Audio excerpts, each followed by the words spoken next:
cette équipe-là du rappeur ou le vidéaste, pourquoi ils font confiance à un gamin de 13 ans derrière Twitter, selon toi? Qu'est-ce qui s'est passé? T'avais un portfolio qui était plutôt sexy, le mec voulait quelqu'un en urgence. Qu'est-ce qui s'est passé selon toi? Tu dois avoir la part d'alchimie hein, dans la vie. Tu sais, des fois, il y a des trucs qui se font, c'est comme ça. Je sais pas trop pourquoi. Gars, tu l'appelles, tu dis les bons mots, ça le convainc. Ouais, en fait, salut, salut, je m'appelle Gabriel, je fais des sites dans ma chambre. Hello les amis, j'espère que vous êtes en forme. Bienvenue dans cette nouvelle interview. Une opportunité pour nous de rentrer dans la tête des gens qui ont créé l'impossible dans leur vie. J'espère que vous êtes en forme, j'espère que vous allez bien et que je vous trouve en pleine santé. Aujourd'hui les amis, on va rencontrer Gabriel.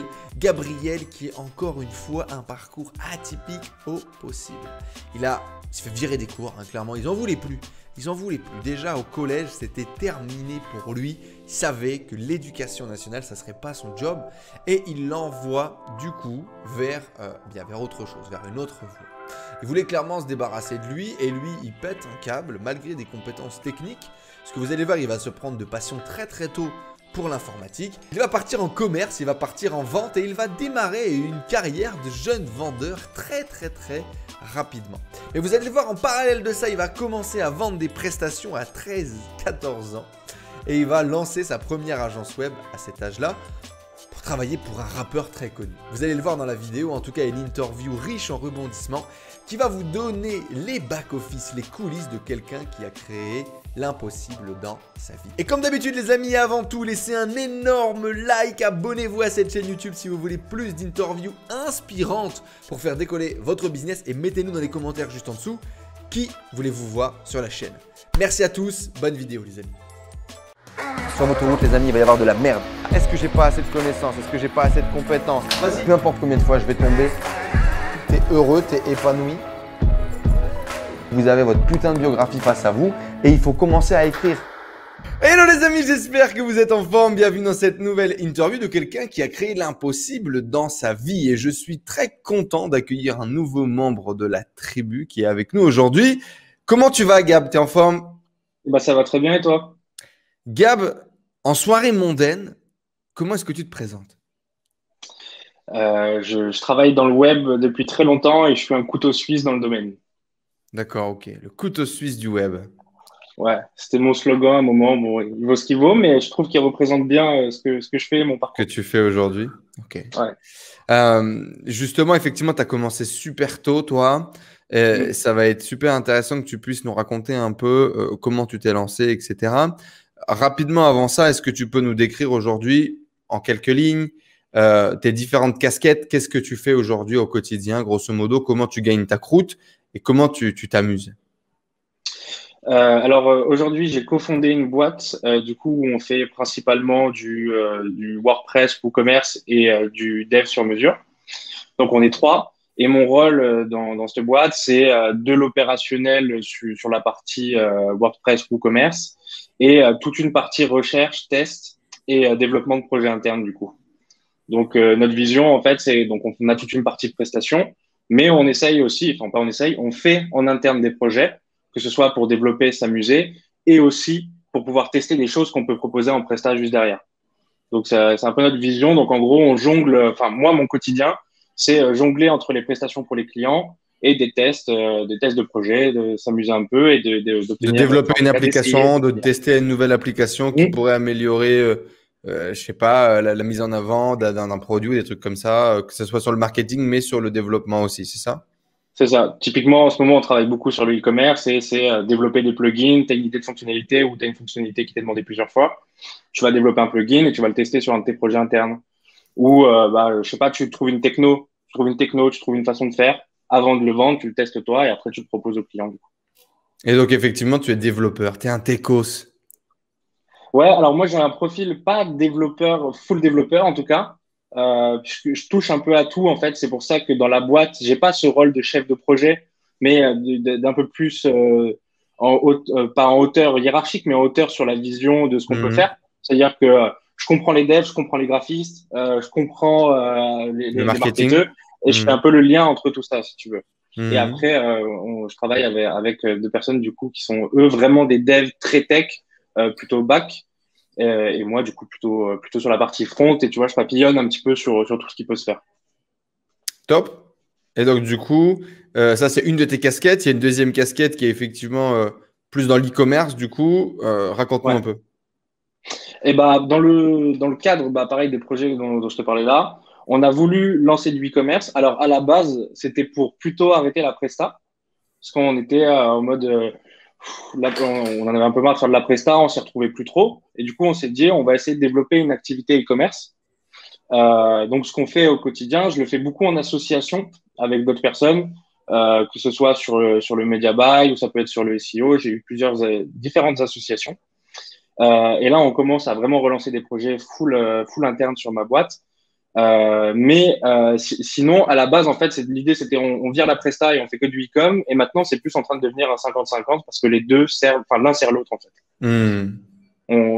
De se mettre dans ce milieu-là, ça nous a vraiment apporté, tu vois, autant de bosser avec des clients qui nous intéressaient beaucoup plus, des projets qui nous intéressaient beaucoup plus. Et du coup, en fait, de lancer des projets là-dedans, ça a renforcé le côté de faire des prestats, des meilleurs prestats, d'augmenter la qualité, de changer ce qu'on faisait.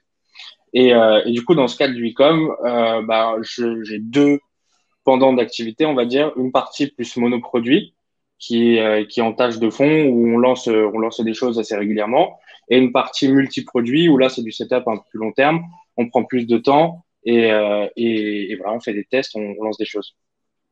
Ok, donc cette partie aussi, pour le coup, un peu plus, je vais pas dire marketeur, mais en tout cas, plus dans le dur, dans le concret, lancement de site e-commerce et c'est de faire de l'oseille, tout simplement, en parallèle du développement.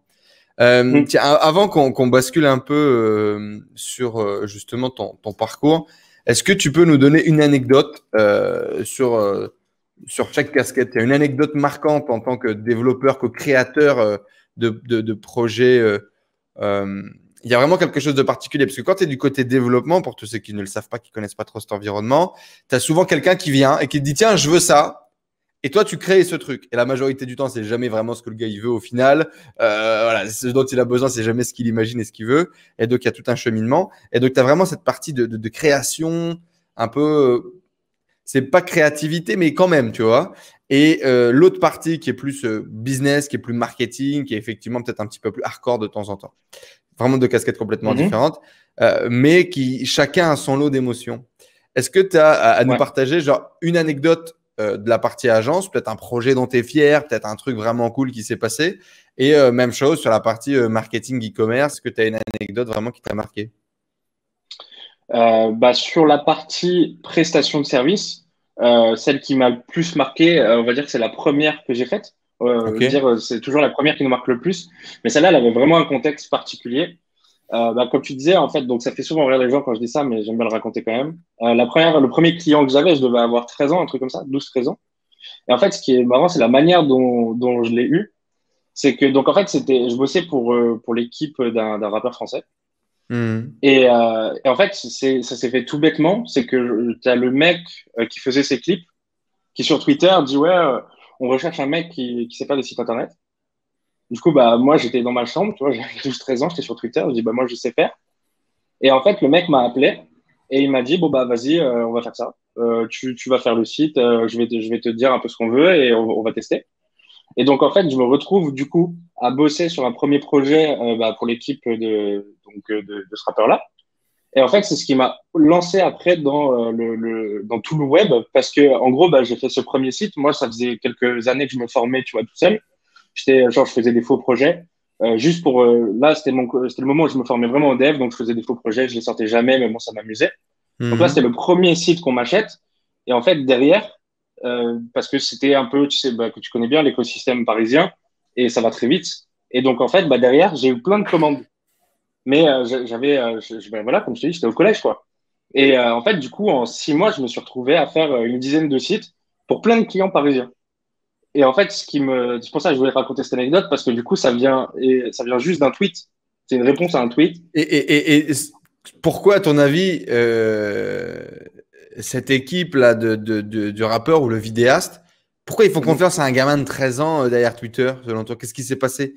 Tu avais un portfolio qui était plutôt sexy, le mec voulait quelqu'un en urgence. Qu'est-ce qui s'est passé selon toi? Non, j'avais rien en portfolio. Hein. J'avais rien, comme je te dis, j'avais fait juste des projets comme ça pour moi. Je pense, déjà, le milieu était beaucoup moins pro que maintenant. Hein. Mhm. C'était il y a un peu plus de 10 ans, je crois, donc non, 10 ans. Donc c'était un peu moins pro que maintenant. Et je sais pas, tu dois avoir tu sais, la part d'alchimie hein, dans la vie. Tu sais, des fois, il y a des trucs qui se font, c'est comme Je sais ça. pas trop Le gars, pourquoi. tu dis les bons mots, ça le convainc. Ouais, En fait, au salut, début, salut, je m'appelle Gabriel, je fais des sites dans ma chambre. Et tu alors, arrives à vendre à ce moment-là, tu arrives à lui vendre un truc, genre, t'es solide sur tes appuis à 12 13 ans.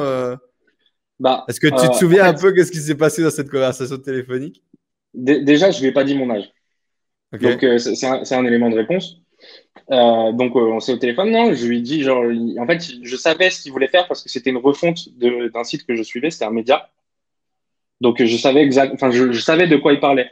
Et donc, je pense qu'en face, tu vois, c'est une clé aussi, encore maintenant, quand tu as quelqu'un qui veut te vendre un truc, mais qui il comprend ce que tu fais, forcément, c'est plus facile, la discussion est plus simple.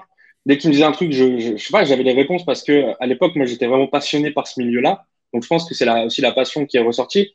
Le gars que j'avais en face était assez jeune, c'était quelqu'un qui avait été lancé aussi assez jeune dans la réal. Donc, je pense que tu vois, c'est tout ça qui a fait que il m'a donné ma chance et quelque part, c'est ça qui a lancé. Et des fois, c'est comme ça, il suffit d'un mec, tu tombes sur un gars qui va donner ta chance et ça va dessiner la suite après. Ils ont su ton âge après ou pas du tout? Ouais, ouais, en fait, parce que du coup, on s'est rencontrés et du coup, un peu, je sais T'arrivais plus avec comment, ton on petit parlait beaucoup, tu casse-croûte, vois, t'as un petit truc à goûter, Euh, tranquille. presque. Et du coup, je sais plus, on a fini par le dire et du coup, ça les faisait beaucoup rire parce qu'ils étaient hallucinés, mais du coup, ça les a plus fait rire qu'autre chose en fait, parce que j'avais déjà bossé, du coup, le boulot était fait et ça changeait plus rien quoi à la fin. Hmm. J'avais fait mes preuves, donc pour eux, Et ça changeait rien, mais ça les faisait t'as beaucoup pris rire. combien pour cette première mission où tu te faisais rémunérer? Je crois enfin, que dalle, hein. Des semaines de boulot, j'ai dû prendre 250 euros, un truc comme ça, mais qui à C'était l'époque énorme. était énorme. C'était énorme. Hmm. Parce que c'est ton premier argent, c'est le premier argent que tu fais toi, que tu fais toi-même, donc c'est énorme. T'as pas eu peur de Mais demander maintenant, d'être payé justement pour cette tâche? T'as pas eu peur de demander de euh, l'argent, tu sais, cet acte du passage à l'argent qui devient au milieu? Est-ce que je mérite de ah bah gagner de l'argent? si, Est-ce que si. mon travail vaut ça, etc. Ah bah si, parce que je me sentais absolument pas légitime. Hein. Enfin, ça m'est Hmm. tombé vraiment dessus et du coup, je comprenais pas, limite pas pourquoi on voulait me payer pour ça. C'était trop tôt. J'avais jamais encore travaillé. Et du coup, ouais, si, je sais pas si j'avais peur parce que du coup, à cette époque et à cet âge-là, forcément, tu es beaucoup plus insouciant. Mais j'étais assez halluciné. Hmm. C'était pas vraiment de la peur, c'était plutôt de la surprise, de la bonne surprise et d'avoir l'impression de découvrir un truc. Et la première fois que j'ai été payé, j'ai dit c'est ça que je veux faire. Ok. Ça a validé ta vision, ça a validé ta destination, ça t'a donné confiance en toi peut-être pour continuer à entreprendre à 13 ans, c'est marrant. Ouais, bah ouais, parce que du coup, c'est marrant parce que j'ai commencé à entreprendre des trucs avant d'être salarié. Et après, je suis passé salarié, après, je suis revenu. Mais, euh, mais en fait, je savais même pas que c'était entreprendre ou pas. Je me disais juste, tu fais un truc que tu aimes bien, on te donne de l'argent pour ça. Voilà, c'est cool ça. Ça C'est c'est un tout, truc quoi. cool. Hmm. Et comment t'avais appris du coup le dev? Comment t'avais appris à faire des sites internet? En fait, mon père, du coup, est dans le web et dans l'informatique et on est maintenant associés. Et à l'époque, moi, je le voyais faire. Je le voyais, il était plutôt sur de la gestion de projet plutôt que du dev quand j'étais à cette période-là. Mais je le voyais faire. Ce qu'il faisait, ça m'intéressait beaucoup. Mais en gros, quand je lui ai dit ça m'intéresse, il m'a dit OK, ça t'intéresse, très bien, mais il n'y a pas de passe-droit ou quoi que ce soit. Si tu veux t'investir, et fais-le de ton côté, apprends, forme-toi. Et c'est pas parce que, en fait, c'est qu'il voulait pas que parce que lui faisait ça, je veuille absolument faire la même chose. Hmm. Donc, si je voulais suivre ce truc-là, c'était à moi de faire l'effort, d'aller chercher l'info, de me former, etc. Ouais, donc il t'a donné des sites et il t'a dit vas-y, démerde-toi, quoi. Non, il m'a dit débrouille-toi, si tu as des questions, je suis là, mais tu te débrouilles. Et du coup, j'ai cherché tuto pour faire ça. Et en fait, moi, je suis très dans les cas concrets. Donc, en fait, dès que je voulais faire un truc, je tapais genre tuto pour mettre ça à gauche. OK, ouais, ça maintenant, je sais faire. Maintenant, tuto pour déployer un WordPress. OK, tuto pour faire un thème WordPress. Et en fait, j'ai fait ça pendant, je sais pas, peut-être 3 ans. Et au bout des 3 ans, taper tuto pour ça toute la journée, tu t'es formé, quoi. Ok. Donc vraiment YouTube, tuto, Google, des forums de dev, des choses comme ça, quoi. Ouais. T'avais un site qui s'appelait le site du zéro à l'époque, qui maintenant s'appelle Open Classroom, classique. Ouais. J'ai fait tous les trucs du site du zéro à l'époque. J'ai acheté les bouquins, je faisais toutes les formations. Tu rencontrais des gens sur les forums avec qui tu échangeais. Tu t'échangeais ce que tu apprenais, etc. C'était que des forums. Il y avait peu de vidéos YouTube tuto. À l'époque, ça arrivait un petit peu, mais c'était pas ultra répandu. Ouais, c'était C'était pas plus si des riche sites que de ça. niche comme ça. Mais aujourd'hui, en tout cas, ça serait plutôt ça, ouais. Ouais, ouais, ouais, À l'époque, c'était le site du zéro. Beaucoup de devs, d'ailleurs, de notre génération ont commencé vraiment avec ça. Notre génération et celle d'avant aussi, d'ailleurs. carrément. Eh ben super, ça tombe bien, tu m'as grillé une question. On aura l'occasion de rebondir un peu dessus après sur ce qui s'est passé du coup avec ces gens, le réseau que ça t'a ouvert et les projets que ça a amené. Est-ce que tu aurais une autre anecdote du coup de cette casquette plus e-commerçant du coup? Ouais. Bah, sur l'e-commerce, l'anecdote que je vais la raconter, tu la connais bien. Du coup, c'est au moment où moi j'en avais marre de faire de la presta, je dis je vais faire de l'e-com. Je suis venu vers toi et je t'ai dit voilà, j'aimerais bien entrer dans la tribu e-commerce pour avoir un groupe, tu vois. J'avais besoin de me former, de parler à des gens. Ouais. Et donc je rentre dans ce groupe et 2 jours après, il y a un projet groupé qui se fait où à 5 personnes, on se dit on va lancer un shop. Donc moi je viens de rentrer, je cherchais à faire ça, donc forcément je saute sur l'occasion. Ouais. Et donc on lance un premier monoproduit qui marche pas. Et on en lance un deuxième. Et là, en moins d'une semaine, le truc commence à exploser. Et donc, moi, en une semaine et demie, je me retrouve je fais pas d'e-com, je veux changer de ce que je fais, avec un monoproduit qui explose au bout du deuxième test. Et du coup, au-delà du résultat qui est cool, là, pour le coup, c'est toute l'expérience. C'est que j'ai été projeté dans le truc et fallait apprendre sur le tas. Là, il n'y avait pas le choix. Et c'était super cool parce que du coup, c'est aussi ce qui a fondé ce qu'on fait maintenant. Il y a encore des associations avec les 5 personnes qui étaient là. Il y a des choses qui se font.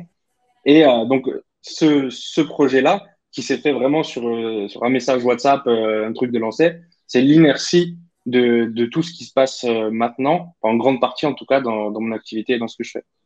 Top. C'est une boutique qui est montée jusqu'à combien par jour ce monoproduit? Je crois qu'on a fait le record, ça doit être 11 000, un truc comme ça. Et pendant plusieurs semaines, ouais, ça a été effectivement un départ très rapide pour ces projets collaboratifs qu'on avait lancés dans la tribu. Ouais, une belle anecdote en tout cas. Bon, du coup, avant de brasser tout cet argent et de faire tous ces beaux projets, raconte-nous un peu du coup ton parcours. Mais bon, du coup, en ayant raconté ton premier business à 13 ans, je pense que ça va aller vite. C'est-à-dire qu'en gros, je jouais dans un bac à sable, je mangeais mes crottes de nez et j'ai lancé des sites, quoi. C'est à peu près ça. Ça a été quoi ton parcours scolaire? Ça a été quoi un peu ton parcours de vie? Comment t'en es arrivé jusqu'à l'entrepreneuriat, du coup? Du coup, déjà, les premiers sites que je lançais, je le faisais parce que je m'ennuyais vraiment à l'école. Donc, moi, j'étais jusqu'en troisième, enfin à l'école standard. Et du coup, je me sentais vraiment pas à ma place. Et donc, ça me permettait de combler un truc, tu vois. Je supportais pas de ne rien faire. C'est-à-dire que Ok. quand j'étais à l'école, j'avais l'impression d'être dans l'inaction, qu'il se passait rien, que j'apprenais pas forcément des choses, donc, ou que je le renvoyais pas, tu vois. Donc, en gros, je stagnais, inaction. Donc ça Et me permettait t'étais d'avoir quelque plutôt chose. doué à l'école ou t'étais plutôt nul, ça te faisait tellement chier qu'il se passait pas grand-chose, quoi. Je pense que j'étais pas doué, mais j'avais pas de résultat parce que je bossais pas. Ok. En gros, j'avais dit, j'ai pas envie, donc je faisais rien. T'étais Mais le j'avais, cancre, t'étais le cancre incompris. ah ouais. Mais enfin, j'étais le incompris, je sais pas, mais le cancre en tout cas, ouais. J'ai fait du souci à mes parents avec mes bulletins scolaires. Ok. Et du coup, à la fin de la troisième, j'ai dit, moi j'arrête parce que ça, je peux pas en fait. Et du coup, je suis parti bosser. J'ai fait une alternance. Donc en gros, pareil, je vais voir mes parents en disant, je veux aller dans la vente parce que du coup, il n'y avait pas 50 choix. Donc ils m'ont dit, OK, trouve un taf et tu iras dans la vente. En mode, bon, tu le trouveras pas, donc tu iras en général ou tu feras une école de commerce, enfin pas une école de commerce, un bac pro commerce classique. En 2, 3 semaines, j'ai trouvé le boulot. Donc je dis, parfait, je prends le boulot, je pars en alternance pendant 2 ans. Donc je fais une première expérience dans un magasin de vêtements. Ça se passe super bien et ils me reprennent du coup pour un espèce d'équivalent de bac que je prends des responsabilités dans le rayon, je m'éclate bien parce que du coup, pareil, j'apprends des choses, je découvre un univers que je connais pas et j'apporte quelque chose puisque, enfin, ils me C'est le marrant, rendent. ça. Comment tu bascules d'un truc un peu geek, tech, à te dire je vais faire de la vente? Moi, j'aurais été persuadé que tu aurais cherché plutôt un truc en informatique ou quoi. Qu'est-ce qui t'amène à partir dans la vente? En fait, à ce moment-là, tous les trucs en informatique, c'est des trucs, soit faut passer par le scientifique, et moi, c'était hors de question, je pouvais pas.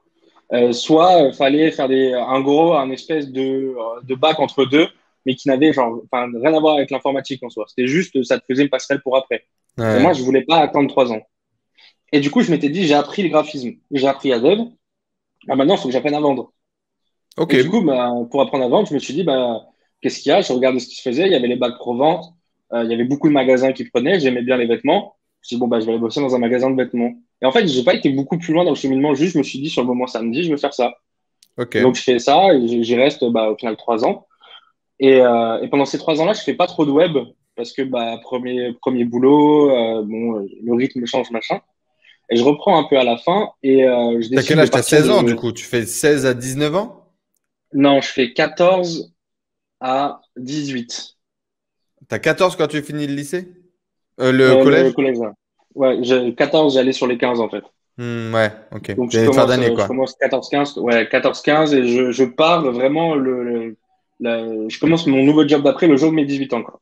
D'accord. Et du coup, là, je rebascule dans le web, je vais dans une boîte qui fait du e-com, une boîte qui est pas loin de chez moi. En gros, ils ont des sites e-commerce, ils travaillent pour les pros et pour les particuliers. Ils me disent, on connaît pas grand-chose au web. Par contre, ils avaient la force de frappe logistique. Ton rôle, en gros, c'est de nous structurer au niveau du web, de lancer des choses, de Et lancer du marketing, etc. pourquoi ils te prennent dans ce cadre-là alors que t'as pas d'expérience récente avec ça ou t'es pas là-dedans, t'as 18 ans, qu'est-ce qui se passe? T'as un rendez-vous avec le Là, gars, tu lui dis j'ai envie de faire ça, ouais, regarde, j'ai fait tous ces sites-là avant. c'est ça. En fait, c'est une personne en commun qui nous met en relation. Et ben, je dis voilà, j'ai fait tous ces sites-là, j'avais fait pas mal d'e-com en presta. Donc, je voyais les tenants et les aboutissants d'un site e-commerce. Par contre, clairement, j'avais besoin de me former sur le côté marketing. Hmm. Du coup, en fait, là, je pars en alternance, si tu veux, avec ce gars-là. Donc, il me prend et pareil, je fais 2 alternances coup sur coup avec lui.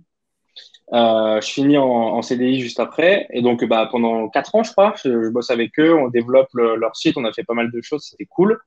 Enfin, sur les sites et plus largement que les sites, parce que vu que tu as une activité B2B, tu vois, c'est tout ce que peut comporter une activité B2B de vente de produits. Donc, tu as tous les logiciels internes, les process, on Et automatise donc des là, t'es choses. en Voilà, bac à ce moment-là c'est bien cool. finalement. Tu te retrouves à faire un Ouais, bac. ouais, non, bah, du coup, le bac, je l'ai fait dans le magasin, là. Et là, j'ai fait un BTS et une licence. Ok. Tout en alternance, pareil. Au début, le BTS, je fais un truc qui a peu rien à voir. Je fais un truc de négociation parce que ça m'intéressait bien. Et en même temps, NRC, je un bosse truc dans comme cette ça, boîte. non? Ouais, c'est ça. Hmm. Et je bosse dans cette boîte parce qu'il était chaud pour me prendre. Du coup, les deux ont pas grand-chose à voir ensemble, mais moi, ça me va bien. J'apprends des choses. Ça m'a appris à négocier. Et en même temps, bah, je me formais un peu tout seul au marketing pour pouvoir l'appliquer dans la boîte. Je fais ma licence. Ça se passe bien. Il me prend en CDI et je reste un peu moins d'1 an en CDI. Et là, sur la fin, je me dis, en fait, quand j'avais l'alternance, tu sais, tu as les contrats, tu as les échéances. Donc, tu vois, tu as des objectifs, tu as des steps. Et là, en fait, je me dis, j'ai besoin d'autre chose. J'ai besoin de. Je voyais plus, tu sais, je faisais que au jour le jour. Donc, j'ai dit, j'ai besoin de reprendre de l'indépendance, de reprendre des risques. À ce moment-là, ce que je voulais vraiment, c'était être responsable de mes réussites, être responsable de mes échecs. Ok. Parce que j'avais l'impression d'être trop confort, en fait, dans ce que je faisais. Si je me Ok. plantais, c'était pas grave, enfin, tu vois, je risquais rien. Si je réussissais, c'était bien, quoi, mais je j'avais pas le gain direct. Hmm. Et donc, bah là, du coup, j'ai décidé de partir. Donc, j'avais déjà cofondé la boîte sur laquelle je travaille maintenant, mais j'étais pas très actif dedans. C'était plutôt mon associé qui s'en occupait. On l'avait fait un peu symboliquement. Hmm.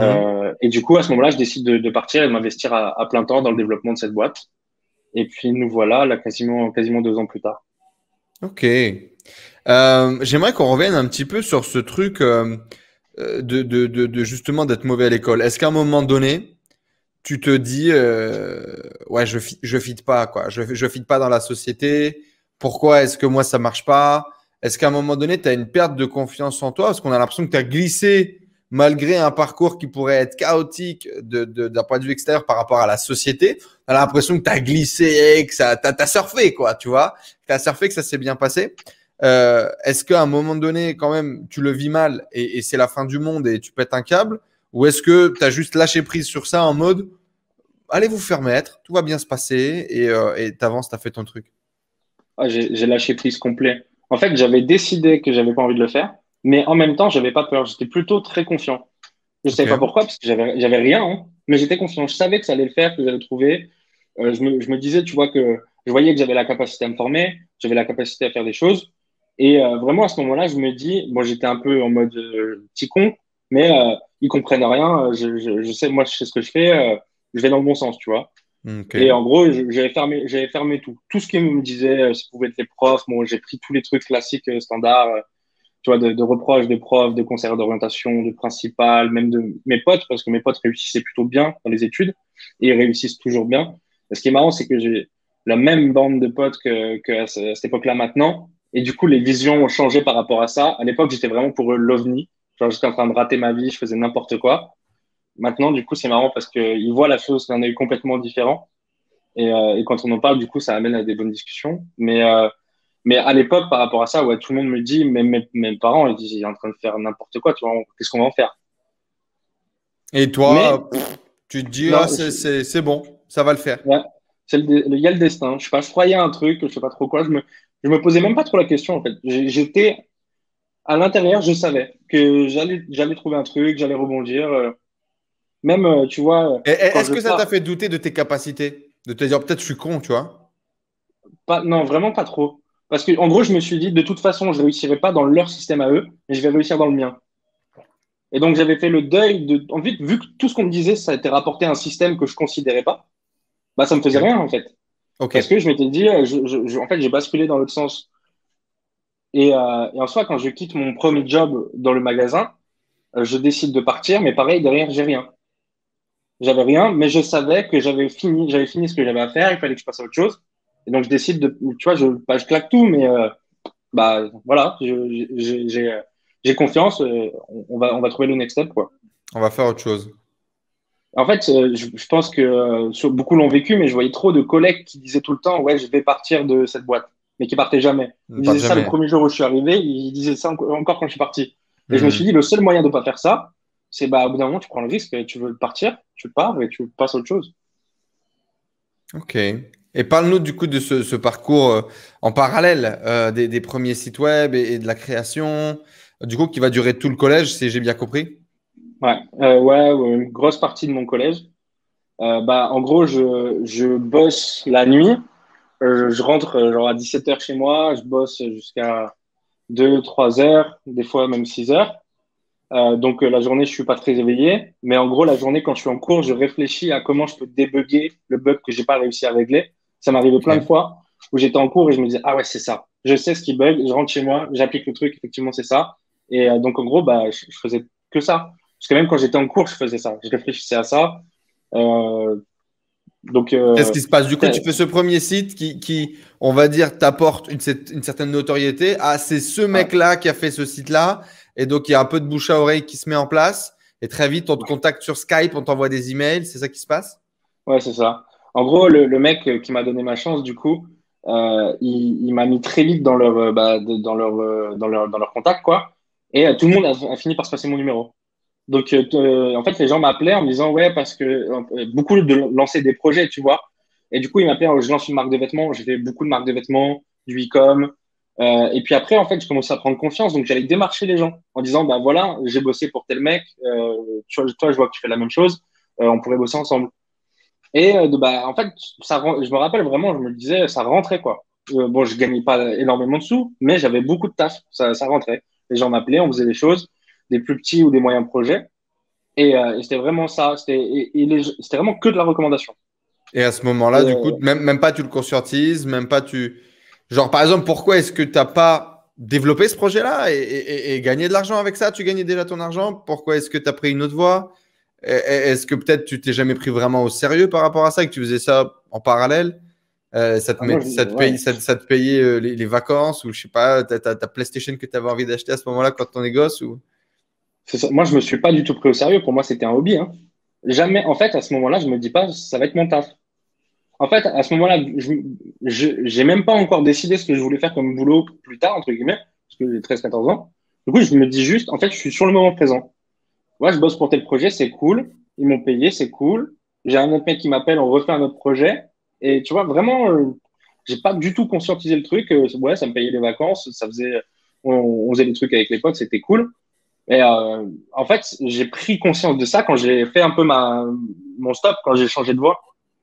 Et je me suis dit, ah, mais en fait, du coup, c'était vraiment une grosse partie de ta vie parce que bah, tu bossais tout le temps dessus. Puis surtout, quand tu as ton premier salaire de vendeur en alternant, je sais pas, tu devais gagner 800 euros. C'est peut-être déjà ce que tu gagnais avant en faisant des sites, non? Le premier salaire que je touchais, je crois que c'était 315 euros, un truc comme ça. Ouf, en alternant à cette époque-là. C'était dur. Ouais, bah ouais, et ouais, parce que j'étais super jeune. Et du coup, le Ah ouais. salaire est calé sur ton âge. Et moi, mon premier salaire, j'ai 14 ans. Du coup, je crois, ouais, c'était 315, 320 euros, un truc comme ça, pour un mois de boulot. Mais j'étais content. Bah oui. En fait, à l'époque, l'argent était pas vraiment c'était Ouais, pas ce que je recherchais. t'as 14 ans, quoi. Tu t'en bats les couilles. Ouais, ouais, c'est ça. Donc, je calais pas, est-ce que je suis content ou est-ce que je suis pas Donc même content ça sur l'argent ça que je t'a pas faisais. marqué que tu gagnais moins d'argent pour bosser plus, ça t'a pas marqué, quoi. Ouais. Non, non, parce que du coup, j'apprenais un autre truc. Donc, je rentrais dans un autre univers. Et en fait, par contre, j'avais déjà bien capté le truc de quand tu rentres quelque part, faut commencer en bas. Ok. Parce que pareil, sur les sites que j'ai vendus, bah, plus j'en ai vendu, plus j'en ai vendu cher. Et du coup, là, je me suis dit, bah, tu recommences dans un autre domaine, bah, c'est pareil, tu recommences en bas et tu vas monter crescendo. Et mes 2 premières semaines, je les ai passées à trier des cintres. Après, ils ont vu que bah, j'avais pas pété un câble et que j'avais envie d'y aller, tu vois. Et crescendo, je suis monté en responsabilité. Et c'est toujours comme ça, en fait. Quand tu rentres quelque part, il faut accepter de galérer et de faire de la merde au début. Et puis après, tu vas prouver aux gens que tu as envie, quoi. C'est quoi les douilles ou les mauvais plans dans lesquels tu tombes quand t'es gosse en essayant d'être entrepreneur? Bah, déjà, tu te souvends, forcément. J'étais ultra rentable pour les gens avec qui je bossais. Bon, ça nous allait à tous, mais forcément, tu te souvends. Et je comptais absolument pas d'heures. Tu vois, j'avais pas cette réflexion ratio heures travaillées, heures vendues, quoi. Je, je disais, ouais, en fait, je calais sur ce que moi, je voulais comme argent. Ouais. Ok, j'ai besoin de 100 euros ce mois-ci, bah, je vais vendre ça 100 euros. Donc, Ouais, puis c'est tu plutôt bossais un financier. mois, quoi. C'est le Ouais, problème. voilà. Mais t'es content. Et Donc, mais t'as c'était par jamais rapport à pris de ça. carottes, t'as jamais pris de gens qui t'ont impayé, t'as Ah, jamais pris si, de. si, j'ai eu des impayés. J'ai eu des impayés. Mais au final, en fait, ça a toujours fini par bien se régler. Je pense que Ok. je suis tombé avec des personnes, tu vois, qui me snobaient un peu. Et puis après, en fait, le truc, c'est que vu qu'elles ont besoin de toi de nouveau, elles te rappellent. Et donc, bah, forcément, elles te payent.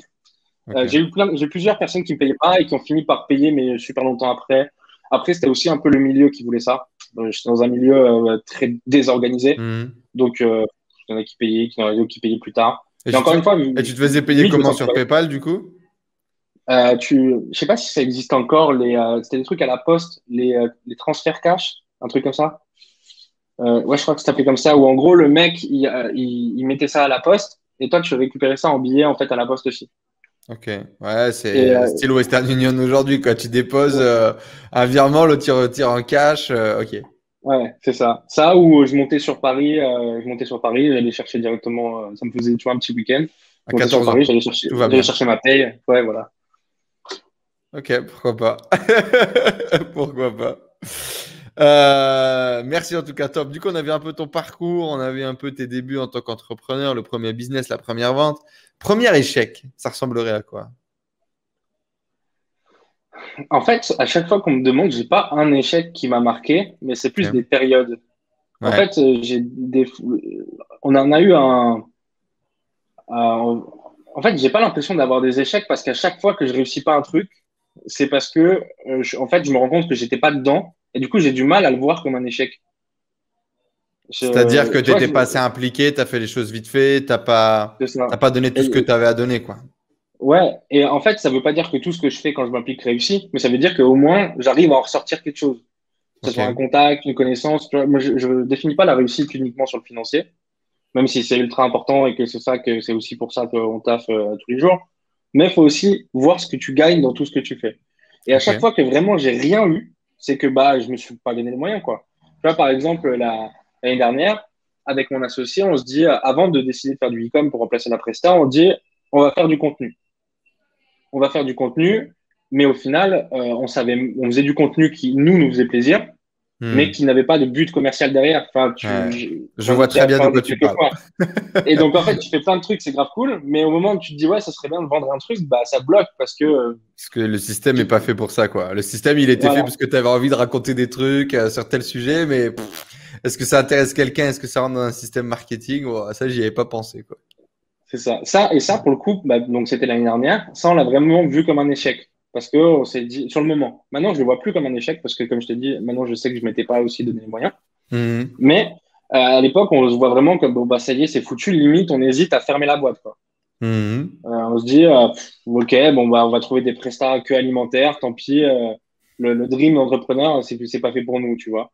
Et donc, c'est pour ça que je te parle de période parce que c'est vraiment à chaque fois plus des périodes, tu as 2 mois, 3 mois comme ça où tu es vraiment down. Et ça arrive de temps en temps. Et pareil, bah, juste avant de prendre mon premier job, je fais aussi un peu un ras-le-bol de la presta que je fais. Je bossais beaucoup et au bout d'un moment, bah, je commençais à sortir avec les potes, etc. Ça devenait intéressant, tu vois, de sortir. Et je commençais à avoir, tu vois, j'ai fait un peu un rejet de ça.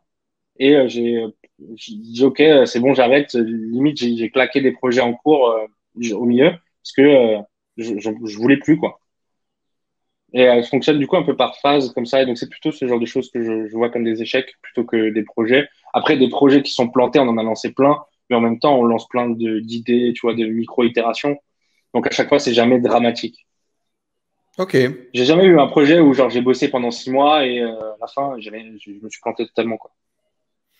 Et donc, du coup, tu décides à un moment donné d'y aller sérieusement et de t'impliquer du coup dans cette boîte que tu as confondée et de focus. Donc, il y a une boîte de prestat de services web et de façon générale, de façon un peu 360. Et tu décides de te focus là-dessus et d'y aller. Et du coup, ça va bien se passer. Tu vas très vite réussir à faire ton trou, à gagner ta vie, à justement prendre ton kiff. Comment ça va se passer? La première année, elle est très dure parce que comme avant de te lancer, tu idéalises beaucoup l'entrepreneuriat, la facilité à avoir des clients, etc. Et au début, je fais un peu un rejet, tu vois. J'ai du mal à les démarcher, j'ai du mal à me vendre, je fais un peu un blocage sur l'argent et je mets un peu des œillères, je fais un peu un rejet de ça. Donc j'ai des contrats, tu vois, mais c'est pas la folie. Et en fait, c'était plutôt un manque de prise de responsabilité, je pense. Et au bout d'un moment, j'ai le truc qui dit, bon, bah, là, faut y aller au bout d'un moment. C'est soit tu te bouges et tu crées une vraie activité solide, c'est-à-dire t'es pas le freelance qui a quelques clients qu'on appelle tous les 5 du mois, quoi. Tu fais un truc vraiment Et cool. on parle de quoi à ce moment-là? C'est 10, 20 000, 30 000 euros de chiffre d'affaires par an, un truc comme ça? Euh, c'est peut-être Grand un max? peu plus. Un peu plus Ouais, quand même? non, je pense qu'on doit être entre les 20 et 30 000 euros de chiffre d'affaires sur la Ok. première année. En fait, le truc, c'est que j'avais un peu un réseau parce que je me suis pas mal investi en local. Ouais. J'ai cofondé un centre de coworking. Tu vois, Ouais. donc j'avais été un peu tisseur de liens. Ce qui fait que du coup, bah, j'avais quand même un réseau de gens qui m'avaient vu. Et quand j'ai dit je me lance, il y en a qui m'ont donné du taf. Ou j'ai mon ancien Ça s'est employeur, passé du quand coup. ça, le confondé à coworking quand même? Ça paraît important, c'est un projet ça. Ouais, c'est vrai. J'ai passé cette étape-là. Ça s'est passé quand j'étais salarié. C'était 2017. Ouais, c'est 2017, je crois. Je crois que c'est Donc 2017 ou 2018. donc à ce moment-là, tu bosses en e-com Ouais, pour cette boîte qui est pas du tout tech et web et du coup où tu essayes d'amener cette pierre-là chez eux. ouais. Et en fait, je rencontre un mec par hasard chez qui j'avais postulé au moment où je cherchais du boulot. Ok. Et en fait, du coup, qui lui a une agence web. Et du coup, en fait, sur ce fait marrant, parce qu'en fait, on se parle et au bout d'un moment, on se rend compte qu'on s'est déjà parlé par mail. Et Ok. du coup, ça nous fait rire. Et bref, ça fait un peu, tu sais, le truc qui lance la conversation. On va boire un café, on parle. Et en fait, à ce moment-là, j'étais dans une ville qui était plus petite que celle de là où je viens. Donc, moi, je viens de Clermont-Ferrand. Et j'habitais à Vichy, qui est à 1 heure de là-bas. Et en Mhm. gros, il se passait pas grand-chose sur le numérique. Ok. Et donc, on était en train de boire une bière. Et on dit, ouais, c'est chiant de devoir se taper 1 heure de route à chaque fois que tu veux faire une conférence ou quoi. À l'époque, c'était vraiment la mode, entre guillemets, des conférences, les trucs de réseautage. C'était vraiment Ok. le top du truc en France, quoi. Ok. Et du coup, on se dit, bon, bah, on va lancer quelque chose. Et donc, on commence à lancer des conférences en bénévole, quoi. Mhm. Et on finit, en fait, par parler avec les équipes de la municipalité. Le maire venait de changer. En fait, ça faisait super longtemps qu'il y avait le même maire. Et donc là, il y a eu un nouveau maire qui a un profil un peu jeune, tu vois, qui a voulu amener un renouveau. Et donc, en gros, on a eu un rendez-vous dans son bureau en disant, bah voilà, nous, on veut lancer un centre de coworking. Il nous a dit, OK, bah, allez-y, vous avez mon soutien, on va vous aider. Et éclatez-vous, quoi. Et vous en Et filez du un coup, on a local? lancé. Ouais, ouais, ouais. Filiale locale, il y a eu des financements. Ça a permis, tu vois, de faire des beaux flocages sur les vitres. On était dans un hôtel d'entreprise, donc le centre qui existe toujours, hein. Moi, je suis sorti du projet il y a quelques mois, mais ça existe toujours. Donc, tu vois, il y a un beau local, c'est dans un beau hôtel d'entreprise moderne, juste derrière la gare, etc. Donc, c'est très cool. Mhm. Et donc, voilà, ils ont aidé, ils ont donné des coups de main sur tout ce qu'ils pouvaient, aider à avoir des financements et que la communauté puisse se créer. Et toi, tu t'impliques là-dedans et tu te dis, Ouais, c'est trop cool. Du contenu, des conférences, du réseau, quoi. c'est génial. En fait, moi, j'adorais organiser des trucs, Ouais, tu vois. c'était Et pas c'est trop vraiment un cool. business en mode, ouais, il faut investir de la Non, thune, construire un coworking. C'était, OK, la municipalité nous aide, on essaie de développer des trucs et de rencontrer des gens et faire des trucs cool, quoi. c'est ça. Mais et donc exactement, nous en fait, on a vraiment un rôle de volet, hein. Donc on Mhm. organise des choses, on est vraiment tisseur de liens et ça nous éclate bien parce que bah tu construis un lieu, tu vois, t'ammeubles un lieu sympa. Et donc à l'époque, vu que j'étais salarié, c'était le côté un peu pas entrepreneur mais projet, tu vois, Bien sûr, vraiment ouais. projet un peu à moi. Et donc c'était gratifiant. Et ça m'a permis du coup de rencontrer plein de monde et qui m'a permis de pouvoir du coup, pour revenir à ce qu'on disait, choper les premières missions, quoi. OK. Et après bah, comme je te dis, je me dis, bon, bah, faut faire les choses sérieusement. Et c'est là où on lance le e-com, c'est là où il y a de la presta qui rentre, où on prend confiance aussi. Parce qu'il y a une grosse partie de confiance, hein, dans l'histoire, hein. C'est que bah, tu as une première réussite, une deuxième réussite, tu prends confiance, tu oses proposer ce que tu veux, enfin, ce que tu peux faire aux gens. Tu te rends compte que quand tu proposes, et ben, effectivement, ça fit, ou ça fit pas, mais quand ça fit, c'est les deux n'avaient pas pensé à bosser ensemble. Si tu es force de proposition, ou tu réponds à des opportunités, tu es à l'affût, bah, ça fit, quoi. Et j'ai vraiment, mais j'ai vu, hein, quand j'ai pris la décision de, OK, on y va sérieusement, ça a été très vite au final. Le plus OK. long, ça a été la traversée du désert avant où j'avais pas pris la décision. Et qu'est-ce qui change selon toi concrètement quand tu prends cette décision d'avoir un autre niveau de résultat, d'avoir un autre niveau d'action? Parce que concrètement, mis à part prendre ta décision, qu'est-ce que tu as fait de différent? Pourquoi est-ce que ça se passerait Tu, différent? Est-ce que c'est aussi facile tu, que de claquer dans les doigts comme ça? non, mais tu mets plus d'engagement. Enfin, en tout cas, moi, j'ai mis plus d'engagement. Je me suis forcé à sortir de ma zone de confort, à parler aux gens, à proposer, à être moins laxiste sur ce que je faisais. Je faisais des choses que je facturais pas forcément, tu vois, par exemple, des trucs bêtes, hein. Et donc, d'essayer de changer un peu la vision qu'ont les gens de toi et de ce que tu proposais. Euh, de monter aussi, d'être plus précis, de monter en qualité de ce qu'on peut proposer. Et surtout, et les gens qui travaillent avec nous bossent avec nous aussi pour ça, c'est que on essaie d'être force de proposition, et tu vois, d'être investi dans les projets des clients. Donc, c'est pas juste, moi, c'est pour ça que j'aime le rôle que j'ai tout de suite. C'est que c'est pas juste écouter le besoin du client et lui proposer une presta, c'est faire évoluer son besoin. Comme tu disais tout à l'heure, souvent quand tu es dev, on vient vers toi et on te dit un truc, au final, c'est pas ça qui sort. Et Hmm. moi, c'est ça que j'aime. C'est dire, OK, toi, ta vision, c'est ça, ton besoin, c'est ça.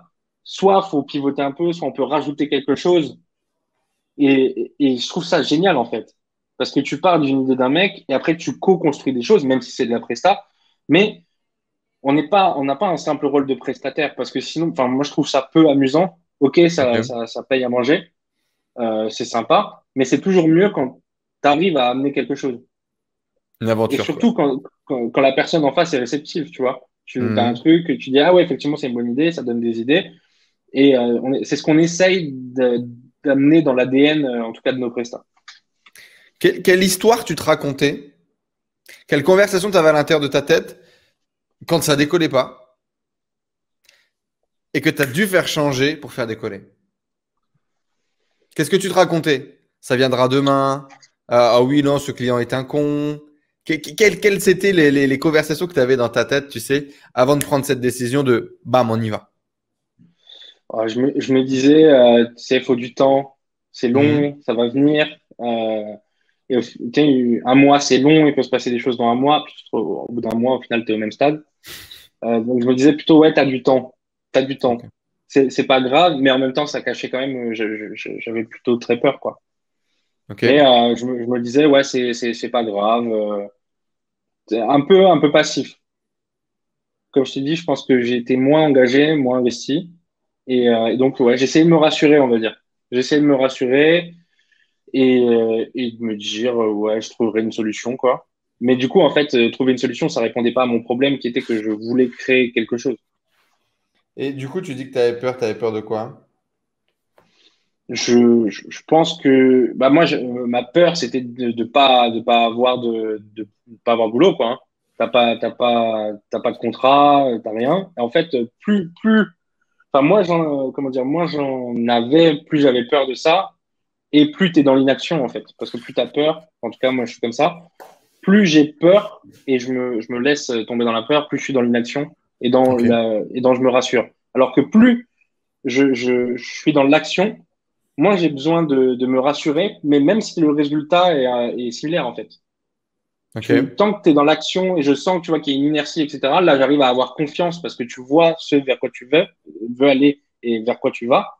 Mais par contre, si tu es dans l'inaction, en fait, c'est le pire parce que tu es dans l'inaction, donc il se passe rien et tu as peur. Mais vu que tu as peur, bah, tu es dans l'inaction, tu vois, c'est un peu le cercle infini, quoi. Ouais, tu te bouffes la queue, quoi. C'est le serpent qui se mange Ouais, la queue. Et du faut coup, briser tu le cercle. parlais justement de ce truc de ouais, j'ai le temps, on verra plus tard. Mm. Comment est-ce qu'elle a évolué cette croyance aujourd'hui? T'as toujours le temps? Ou est-ce que tu es Mm. pressé? Comment ça se passe? Comment ça se matérialise? Alors, je suis assez pressé maintenant, mais j'essaye de prendre le temps quand même. Mais donc, d'être dans un juste milieu. En gros, je veux Hmm. pas faire les choses mal. C'est-à-dire que je veux pas me presser au point pas de foirer des projets, mais tu vois, de passer à côté de faire des erreurs, des choses tu vois, qui peuvent faire complètement planter la machine. Mais par contre, je suis pressé en termes de résultats. Je sais que on n'a pas besoin de temps pour obtenir des résultats financiers. Enfin, tout dépend, tu vois, ce que tu veux. Mais en gros, tu vas avoir des étapes, forcément, dans ton chiffre d'affaires. Mais la première étape, faut la monter maintenant, quoi. C'est pas que tu passes de zéro à ton but final. La première étape, faut la monter maintenant parce que la deuxième, tu vas la monter le mois prochain, la troisième après, etc. Faut prendre la première marche tout de suite, quoi. C'est ça. Donc, je suis plus dans l'attente de réussite, entre guillemets. La réussite, elle est tout le temps et au quotidien, en fait. Chaque jour, Ok. tu réussis à monter un step. Fort, Tu fort, réussis à fort. monter un step, tu réussis à mettre en place un truc qui va te faire passer le step d'après, mais il faut que ça soit un mouvement constant. C'est quoi Tu vois, ta pareil. vision? C'est quoi ta vision du coup maintenant aujourd'hui de ton taf, de tes résultats, du futur? Tu disais tout à l'heure quand tu étais gosse, tu savais pas vraiment ce que tu veux faire plus tard. Aujourd'hui, Mhm. c'est quoi ce que tu veux faire plus tard? Euh, sur la partie très concrète, en gros, bah, c'est ce que je disais un petit peu tout à l'heure, hein, ça se dessine entre de la presta et de l'e-com. Et plus largement, maintenant, je sais que ce que je veux, c'est obtenir une liberté de mouvement, on va dire, mais une liberté aussi de ce que je fais. C'est-à-dire que bah, tu peux avoir de la presta alimentaire, il y a beaucoup de prestataires qui tombent là-dedans. C'est un truc qui te plaît pas forcément. Moi, je veux continuer à travailler, je veux bosser, je veux faire des projets et je veux avoir un peu le choix des projets pour lesquels je travaille. Même si c'est des projets clients, j'aime beaucoup travailler pour des projets clients, mais tu vois, d'avoir ce choix, de dire, tu as la liberté financière de choisir avec qui tu veux travailler ou avec quel type de client tu veux pas bosser. Je Ouais. trouve que c'est important parce que je me suis rendu compte que c'est pas la presta que j'aimais pas, c'était potentiellement le type de client avec qui je travaillais. Ouais, les prestats de merde. Les C'est prestats de merde ça. et les clients cons, quoi. Ouais. Alors que mais tu peux, et là, je l'ai vu cette année, hein, tu peux arriver à construire des choses avec des clients avec qui tu as envie de travailler, avec qui ça se passe bien. Hmm. Et, et moi, ça, tu vois, c'est mon objectif. Donc, d'avoir la liberté d'action et une liberté financière qui me permet de vivre de ce que je fais en travaillant. Mais en tout cas, mon objectif, c'est pas d'arrêter de bosser. Au contraire, j'aime beaucoup ce que je fais. Et je veux continuer là-dedans. Et puis après, je l'ai peut-être pas trop dit, mais dans la structure qu'on a créée, c'est une structure familiale. Je travaille du Hmm. coup avec mon associé qui est mon père. J'ai mon petit frère aussi qui est dans la structure. On fait bosser aussi des gens autour de nous. Et ça, je trouve ça très gratifiant en fait de bosser avec des gens qui sont dans son entourage quand tu arrives à le faire, tu arrives à poser les limites. Et du coup, tu vois, tu fais évoluer les gens avec toi, t'embarques les gens avec toi. Et ça, c'est quelque chose qui m'anime au quotidien, tu vois. Ce qu'on n'a pas D'arriver dit à... aussi, c'est effectivement, tu as 23 ans. Ouais, ouais, ouais. Voilà. Il a une tête de daron, mais il a 23 ans aussi. Donc, effectivement, il est encore assez jeune, Gab, dans son parcours, malgré tout ce qu'il a déjà réalisé. Ça paraît quand même important. Et donc, Ouais, cet écosystème, clairement. la famille, Ouais, la vision, les projets, prendre du plaisir, en tout cas, dans ce que tu fais. C'est quoi tes c'est ça. nouveaux objectifs, du coup, en ce moment-là? C'est quoi tes objectifs pour les mois à venir, pour l'année à venir? Bah, j'ai pas mal de prestats en ce moment cool. Et du coup, donc là, les objectifs, c'est des objectifs plutôt de qualité. Mhm. C'est-à-dire de maintenir le niveau de qualité qui a été vendu dans ce qu'on fait. Et j'ai des objectifs en e-com. Là, on est en train de lancer deux nouveaux shops en ce moment. En fait, on doit en lancer un et blocage de partout. Et du coup, pour ne pas être justement dans l'inaction, on s'est dit on va en lancer un deuxième. Et bien sûr, quand on a décidé de lancer le deuxième, le premier s'est débloqué. Ok. C'est Donc peut-être des bonnes voilà. nouvelles, mais ouais. Ouais. Ouais. Donc du coup, lancement de deux boutiques où j'ai vraiment envie au-delà du résultat, tu vois, de construire des choses. Ok. Donc d'avoir quelque chose de pérenne qui amène du résultat régulier et qui permette de faire évoluer des gens aussi qui travaillent avec nous, de consolider un peu plus le côté équipe. On n'était pas trop là-dessus au début, Ok. mais au final, les projets type e-com, là, on prend du plaisir à bosser en équipe. Et donc, en gros, là, l'objectif jusqu'à la fin de l'année, c'est clairement de créer une nouvelle part d'activité avec ça, en fait. Donc, ça m'anime pas mal au quotidien et ça m'occupe beaucoup. Si on parle Cool. de chiffres, du coup, tu parlais de ces moments un peu le prestataire baba cool à 30K par année. Mm. Aujourd'hui, en termes de résultats, tu te situes dans quelle fourchette, dans quelle tranche et comment est-ce que tu vois, toi, cette évolution des résultats financiers et comment tu te sens par rapport à ça? Donc, bah, sur la boîte, on se situe, on a dépassé les 100K l'année dernière sur le dernier exercice. Sur celui-là, on devrait normalement, j'espère, largement les dépasser. J'espère doubler. Au, on va dire doubler. Je pense que c'est largement faisable. On est toujours un peu pessimiste sur les chiffres, mais je pense on va arriver à doubler. Après, il faut pas se faire piéger dans les chiffres, puisqu'on va rentrer pas mal de e-com. La notion Ça entre la gonfle le presta et le chiffre e-com en d'affaires. chiffre d'affaires, c'est pas du tout la même chose. Donc, Mhm. les chiffres, en fait, vont plus rien dire au final. Sur Mais ces si on va que sur la 200K, sur ces presta, 200K, c'est quoi la répartition à peu près? ça va être quasiment full presta sur les 200K. Ah oui, donc c'est bien. Ouais, enfin, je pense, hein. Mais dans l'idée, c'est qu'on a, Si l'e-com il explose, ça fait beaucoup de ouais, CA en plus. voilà, si l'e-com explose, ça fait beaucoup de CA en plus. Mais donc, sur la boîte, en termes de CA proportionnel, vu que là, tu vas en lancer les projets à milieu d'année, je, en gros, le e-com va être du bonus pour cette année, on va dire. Ok. Ça va être très certainement réinvesti, que ce soit dans du staff ou dans de l'investissement pour faire monter les Pour sites. développer les Et sites. donc, je pense que les premières marges, de toute façon, en e-com, on les verra pas vraiment avant la fin de l'année. Mais en Le même meilleur temps, moment de l'année ouais, d'ailleurs. ouais. Mais en même temps, on a aussi cette partie Presta qui nous permet de justement avoir de l'inertie pour ces projets-là. Et c'est aussi pour ça on se bouge pour gonfler le CA en Presta. C'est que Hmm. ça permet de réinvestir dans d'autres projets. C'est pas juste pour faire du lifestyle, c'est que ça te permet tu vois, tu testes des choses et tu peux attendre 6 mois avant que ça revienne, quoi. x3, là tu repenses encore faire x2. Comment est-ce que Ouais. tu vois cette progression? Comment est-ce que tu te sens vis-à-vis de cette progression? Bah, je me sens forcément très bien. J'avais pas trop conscience en fait de cette progression. J'ai eu beaucoup de discussions là, notamment ici. Là, tout de suite, je suis en train de faire un petit séminaire improvisé avec d'autres membres de la tribu. Et on a Hmm. beaucoup de discussions qui m'ont fait penser à tout ça et en fait, ils m'ont mis ça sous le nez, hein. Hmm. J'ai beaucoup parlé notamment avec Alicia où en gros, on a listé tous les clients que j'avais. Elle m'a dit, mais tu vois en fait ton chiffre d'affaires, il est là. Et parce que moi, j'ai toujours l'impression qu'on fait pas assez, que on n'a pas vraiment encore les résultats, alors qu'en fait, ils arrivent Ils sont vraiment. déjà là, quoi. Hmm. Je viens de prendre cette prise de conscience. Donc, je me suis pas encore beaucoup projeté sur le futur. Mais je me sens bien et je me sens en confiance surtout sur ce qu'on fait et en phase. Et ça, c'est le plus important, je pense, d'être en phase avec ce qu'on fait dans sa boîte. Hein. C'est top. C'est top. Carrément. Qu'est-ce qui a changé dans ta vie ou dans ta tête avec cette progression? Mon état d'esprit général sur l'entrepreneuriat. J'ai vraiment pris conscience de ce que ça voulait dire entreprendre, prendre quelques risques, ne pas être. Moi, tu vois, j'ai du mal à dépenser. J'ai du mal à dépenser, à investir. Mhm. Donc, tu vois, de vraiment prendre cette notion-là. Tu investis dans des choses, tu fais des tests. Et ça paraît bête à dire, hein, mais j'avais vraiment pas, et je me le rends compte maintenant, j'étais pas prêt à le faire. Maintenant, je commence à bien évoluer Tu n'étais par rapport à pas prêt ça. à payer ce prix de mettre 1 000 € en pub si ça marche pas. C'est ça? Ouais, ouais, c'est ça. Alors techniquement, en plus, sur du e-com, bah, par exemple, avec le projet dont on parlait tout à l'heure, on l'avait fait, mais c'était à plusieurs.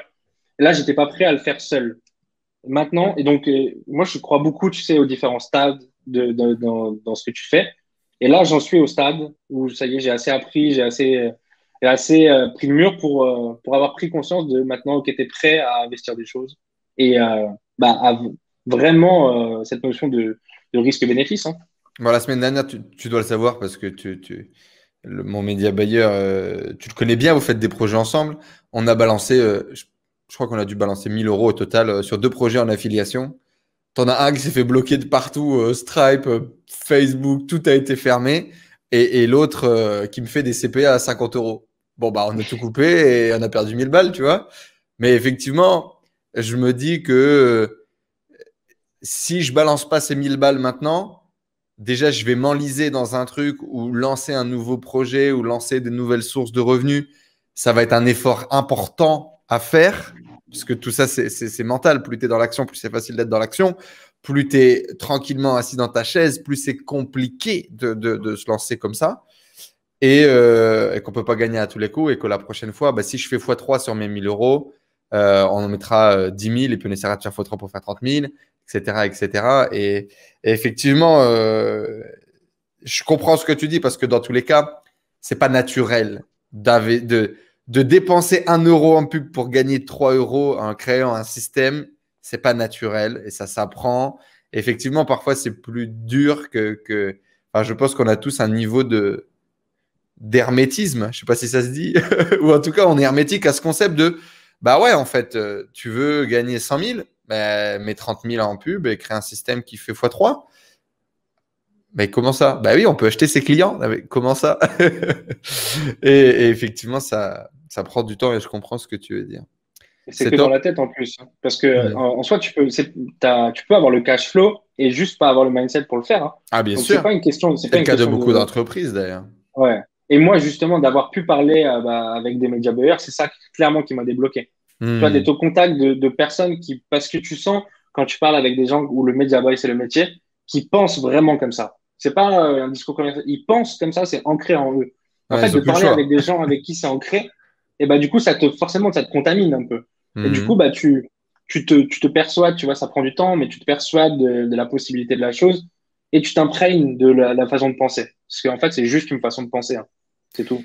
Et effectivement, ça doit être ça aussi qui doit te débloquer sur ta capacité à pouvoir générer des résultats rapidement parce que aujourd'hui, le truc le plus rapide pour générer des résultats, c'est de dépenser de la pub. Enfin, en tout cas, de ce que moi j'ai appris sur les 10 dernières années, j'ai jamais vu des résultats aussi impactants, aussi forts, des résultats aussi fous, aussi grands, en dizaines de millions de dollars, que des types qui appuient sur un bouton en foutant de la pub, en trouvant un système qui marche, en investissant jusqu'à temps que ça marche plus. Donc, effectivement, c'est ça aussi qui doit accélérer tout ça. C'est Bon, sûr. c'est top. C'est décorrélé de toute notion, de toute façon, la pub, de ce qu'on peut se dire qui est possible ou pas. Ça peut flopper, ça peut exploser, mais il n'y a pas de rationalité. Donc, Est-ce que ta notion de la réussite, elle a changé? Tu parlais tout à l'heure que la réussite, c'était tous les jours, c'était au quotidien, etc. mhm. Est-ce que ta vision de la réussite, du bonheur, d'un certain équilibre au quotidien, est-ce que ça a bougé avec cette expérience? Moi, je suis un éternel insatisfait, donc j'aurai jamais un moment où je vais me dire, ça y est, j'ai réussi. Ça, je le sais, j'ai fait le deuil de ce truc-là. Ok, Donc, du coup, à la place, je préfère profiter au quotidien. ok. Chaque jour où je bosse sur des trucs qui me plaisent, ou qu'il y a un projet qui se débloque, ou qu'il y a, je sais pas, une première vente sur un truc, ou qu'il y a des résultats qui montent, ou même qui baissent et que tu les rattrapes, tu vois, tout est une réussite. Bon, il y a des choses Ok. moins bien, mais je suis pas en quête de la réussite à la fin.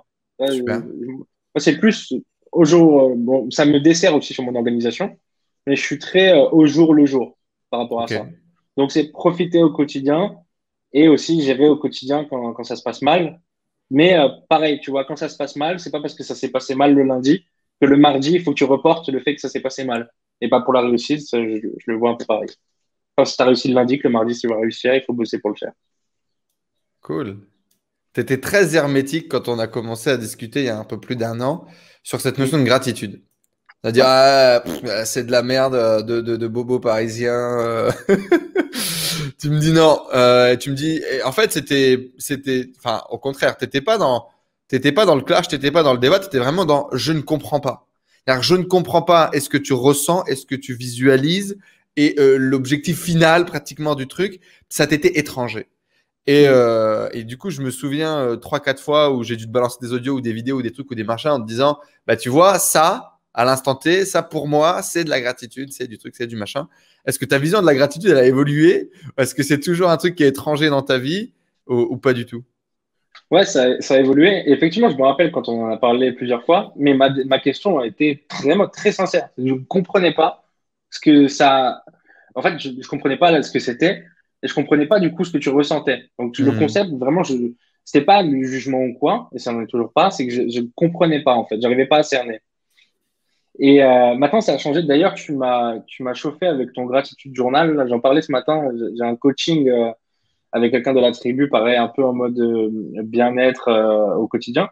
Et donc, Mhm. justement, là, je vais commander ce gratitude journal parce que j'ai pas encore fait assez d'exercices sur la gratitude. Bon, Luna Mm. l'a mangé un peu. Luna l'a Ouais, mangé un peu, mais ouais, on n'y voit rien avec la luminosité. Mais attends, si je change comme ça là. Voilà, gratitude journal. Ok. 5 minutes a day to develop your thankfulness and mindfulness. Le problème, c'est que le chien l'a mangé hier. Et forcément. ça, tu vois, ça m'aide. Gratitude, c'est-à-dire que je rentre dans la chambre, je vois que j'ai laissé la porte du bureau ouverte, donc le chien rentre dans le bureau, le chien foutu le bordel dans le bureau. Il a bouffé le journal. Tu vois. Et là, il y a deux réactions, et c'est marrant, parce qu'il y a deux réactions. Même ma femme, putain, Luna, tu fais chier et tout. Et moi, je suis là en mode, j'ai laissé la porte ouverte, frère. J'ai laissé la porte ouverte. Je le sais. Mon chien, il fait ça tout le temps, il kiffe ça, et c'est la life, tu vois. Et j'étais là en mode, bah, tu sais quoi? C'est vrai qu'on aime bien. Moi, j'aimais bien, par exemple, mon journal, c'est ça, tu vois. Mon autre journal, c'est ça, c'est le petit cuir, le cahier d'aventure. Je suis un pirate. Et j'aime bien ce truc du beau papier. Tu sais, la sensation quand c'est beau, ça te fait kiffer, tu vois. Et là, je me suis dit, c'est encore plus marquant. Ça arrivait hier, hein. Donc, tout ça, je suis en train de le formater et de le mettre sur les mots avec toi. Je me suis dit, ça a encore plus de valeur, tu vois. Je vais le prendre et je vais me dire, frère, j'ai un chien, il est complètement timbré et j'adore ça et ça symbolise la vie en fait. Tu vois, le mouvement de la vie, les pages s'arrachent, les pages se cornent C'est et ça. j'ai beaucoup de gratitude pour ça, de gratitude en mode c'est cool que ça soit dans ma vie, quoi. Voilà. Ouais, le livre, il est pas fait pour être parfait, hein. À la fin, Exactement. tu peux écrire dessus tant que c'est bon, que ça fait ce que tu veux en faire, c'est cool. Et au contraire, comme tu dis, je trouve effectivement, ça monte ton expérience, ça monte l'expérience par rapport au livre. Tu vois, Hmm. c'est quelque chose qui, il est dans ton quotidien, il n'est pas juste rangé dans la bibliothèque, tu vois, Ouais, forcément. Ça il vit. raconte des choses. Ça raconte des choses. Il vit avec toi, effectivement. Mais Et la, donc, la du coup, la gratitude, gratitude, c'est quoi alors, Gab? alors moi, vraiment, là, je le ressens plus parce que je commence à vivre des expériences en termes de, tu vois, je bouge, moi, j'adore la mer. Donc, quand j'arrive à la mer et que je vois que, tu vois, je peux bosser une semaine ici sans que ça pose problème, là, je ressens ce qu'est la gratitude Mais déjà, la envers ce première que des je choses fais. que j'aimerais te partager, c'est est-ce que tu avais déjà de la gratitude dans ta vie, mais c'est juste que tu n'appelais pas ça comme ça, ou tu n'en étais Ouais. pas conscient, tu vois, parce que moi je pense que tout le monde vit ça, et c'est juste que c'est un mot un peu fancy à la mode sur lequel les gens posent une étiquette sur une émotion. Mais typiquement, moi, quand tu me disais ça, je savais que tu vivais déjà la gratitude dans ta vie, surtout que, enfin, on le voit, vous l'avez compris, là, il voit toujours le côté positif, il est plutôt entraînant, il est plutôt dans la démarche. Tout le monde lui dit, casse-toi de l'école, t'es un toca. Il dit, oh, pas de problème, j'allais faire du commerce, tu vois. Enfin, tu avais déjà ce truc te satisfaire un peu de ce que tu as, de voir le bon côté des choses dans ta vie. Donc, je savais que tu avais déjà ça, mais je pense que c'était juste le mot, peut-être, ou l'étiquette que tu ne posais pas. Qu'est-ce que tu en penses? Bah, je l'avais, mais maintenant j'apprécie le moment. C'est-à-dire que j'arrive Ok. à le repérer, tu vois, dans un moment précis. Comme je te disais, la mer, ça me marque parce que bah, hier soir, on était à la plage et je regardais la mer et je me disais, c'est fou, tu vois, c'est trop bien. Mhm. Et, euh, même avec d'autres gens avec qui on est ici, on se regarde, on dit, on a une super vie. Tu fais ça, tu bosses, enfin, c'est trop bien. Et, Mhm. et donc, j'ai des moments là vraiment. Donc, avant, je les avais, mais j'ai du T'en mal à m'en profitais pas. rappeler Tu maintenant. t'arrêtais pas pour Ouais, les regarder, c'est ça? là, maintenant, je fais une pause. Là, je prends le temps d'apprécier ce moment de gratitude, justement. Ouais, c'est top. Bah, le bouquin, il sert à ça. C'est-à-dire que le bouquin, Ouais. donc avant qu'on achète des bouquins et qu'on le formalise comme ça, c'est un exercice que je donne à faire en coaching à tous les gens que j'accompagne. Et je leur dis, voilà, nouvelle routine. C'est quoi la routine que tu fais tous les jours, tous les matins quand tu te lèves, que tu démarres? Ok, je sais pas, je me lave les dents, je prends mon café, machin. Ok. Eh ben, tu sais quoi, juste au moment où tu fais ça, tu vas prendre un petit carnet, on va t'acheter un petit carnet sur Amazon, un tout petit truc. Et tu vas écrire, ok, un sentiment, un souvenir là maintenant, tout de suite qui vient dans la tête qui te donne la banane, qui te donne le smile. Pense à une personne, à une connerie que tu as fait, à un moment que tu as passé avec quelqu'un que tu aimes bien et tout. Pense à ça, écris-le. Et si tu as envie, après, envoie-lui un petit texto. Tu vois, partage-le ce moment, ça partage les good vibes, ça mène du bon. Et ouais, je sais, tu vois, qu'est-ce que tu vas faire aujourd'hui qui va faire que ta journée, elle va être cool, tu vois. Et tu te focalises, tu vois, quelques instants. Et en fait, tu t'obliges, tu crées ce moment de gratitude. Parce que, effectivement, bah, quand tu n'es pas face à la mer ou quand tu n'as pas ce moment avec les gens ou quand tu n'as pas ce truc, c'est un peu plus compliqué parfois de voir aussi les moments de positif. Et moi, j'aime le faire surtout quand ça part en couille. Quand toute ta vie part en couille, que ton projet se casse la gueule, que tes revenus sont bloqués, que le monde s'écroule autour de toi, tu vois, littéralement, émotionnellement, financièrement, géographiquement, tout ce que tu veux. Ce moment-là, c'est genre la pierre angulaire de ta vie. Et le monde est en flammes et toi, tu es en milieu, tu te mets en tailleur et tu te dis, frère, c'est quand même bien. Même si je meurs maintenant, brûlé par les flammes, j'ai quand même une vie cool, tu vois. Et c'est vraiment ça. Et moi, j'en ai typiquement besoin parce que je pense que tu le sais, ceux qui nous écoutent le savent aussi.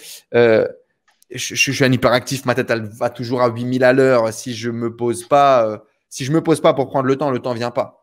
Et effectivement, Ouais. un peu comme toi, je pense que je n'arrivais pas à me poser, profiter de ces moments-là.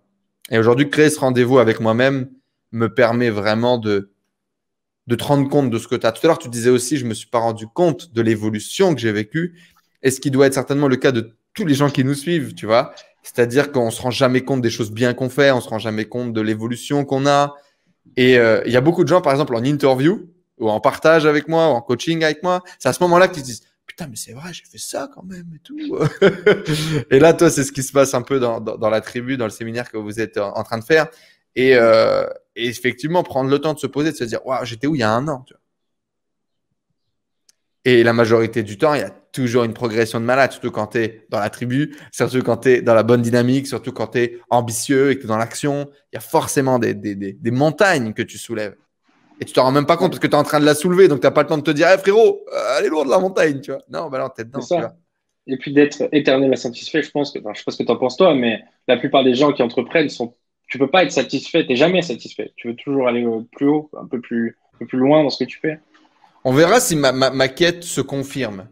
Ça fait quelques Ouais. mois que je suis assez persuadé que ma mission du moment, c'est de réconcilier les gens, les performeurs, les gens qui ont envie de performer, les gens qui ont les achievers, les gens qui ont envie de faire des trucs, et les éternels insatisfaits du coup, et la gratitude. Parce que on a l'impression que c'est opposé, mais en fait, l'un ne va pas sans l'autre. C'est-à-dire que, et ça a été mon cas, hein, je suis le premier cobaye de ça, tu vois. C'est, eh ouais, mais si tu es content de ce que tu as aujourd'hui, par exemple, je vais te demander de faire ton exercice de la roue de la vie, et donc tu vas noter de 0 à 10 dans les différents domaines de ta vie, comment est-ce que tu te sens vis-à-vis de tes résultats et de ce que tu as en ce moment. Puis la majorité des gens vont dire ouais, 4, 5, 6, 7, 8, et de temps en temps, quand ça... Et pourquoi? Ben parce que je suis pas là où je devrais être. Il faudrait que j'ai plus, il faudrait que j'ai truc, il faudrait que j'ai machin. Eh, mais la réalité, c'est que si tu te sens mal et tu es mal dans tes pompes par rapport aux résultats que tu as, est-ce que tu penses que ça va t'aider à aller chercher les résultats ou pas? Ah ouais, non, tu as sûrement raison. Ben, en imaginant, en te voyant comme étant un 4 sur 10, est-ce que ça donne confiance pour aller chercher plus, pour aller chercher mieux?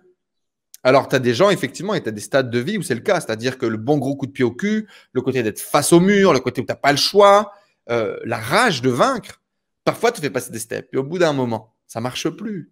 Ça ne marche plus. En tout cas, moi, à un moment donné, ça ne marche plus.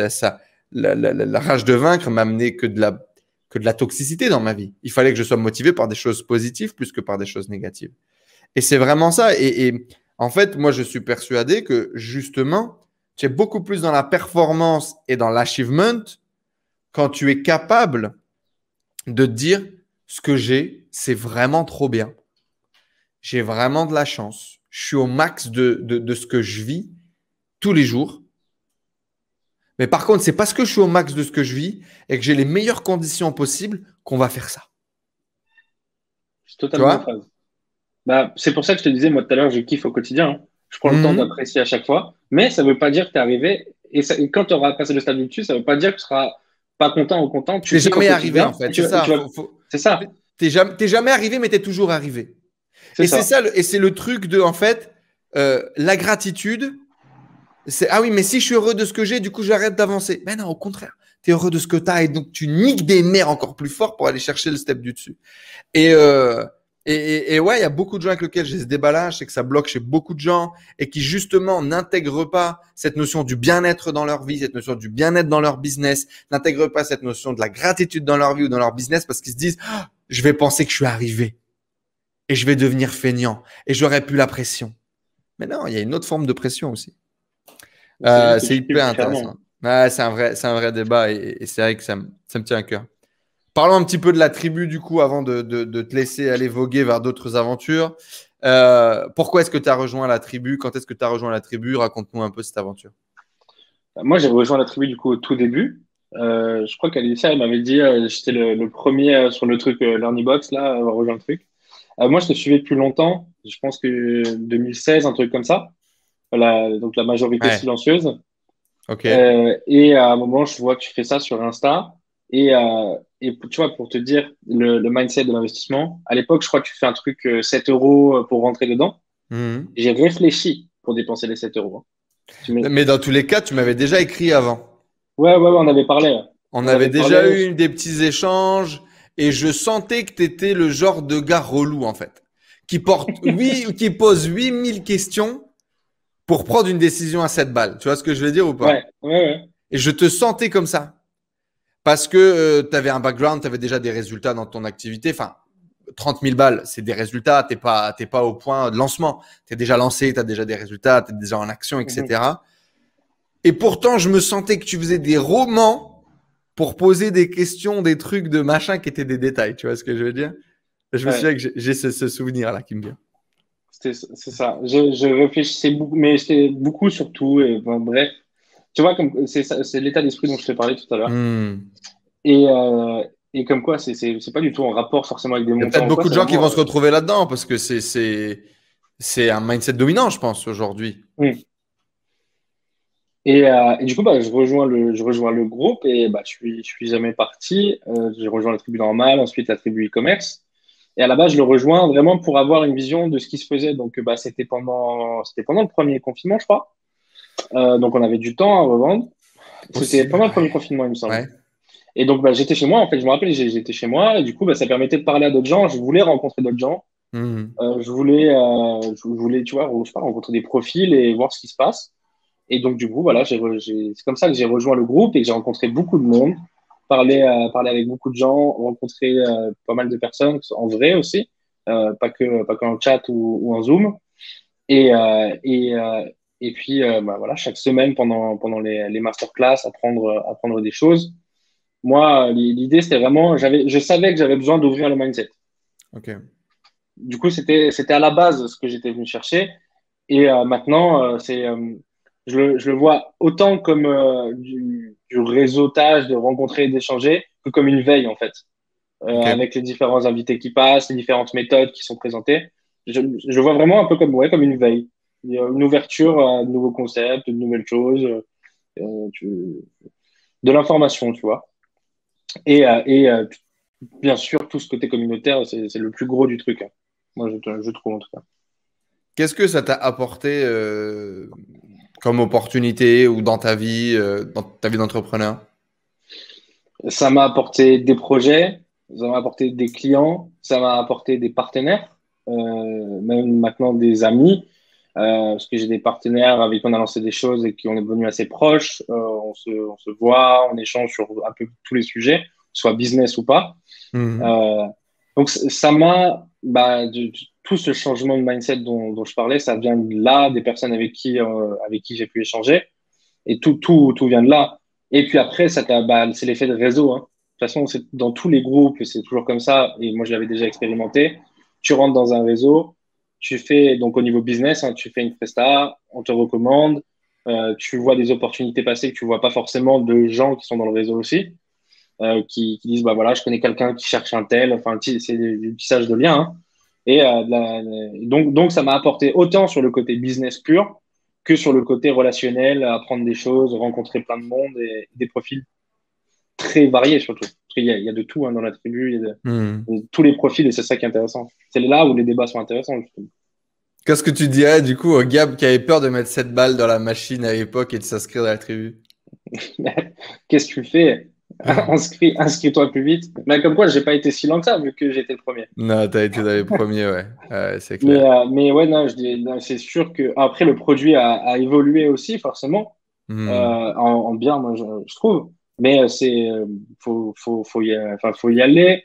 Je trouve que le groupe est très accessible et qu'il y a peu de groupes qui sont aussi accessibles, que ce soit en prix et même sans parler de prix, quand tu rentres à l'intérieur, quoi. T'es tout de suite, je pense que tous les gens qui arrivent régulièrement, tu te sens pas perdu, pas laissé au milieu, tu es assez accueilli.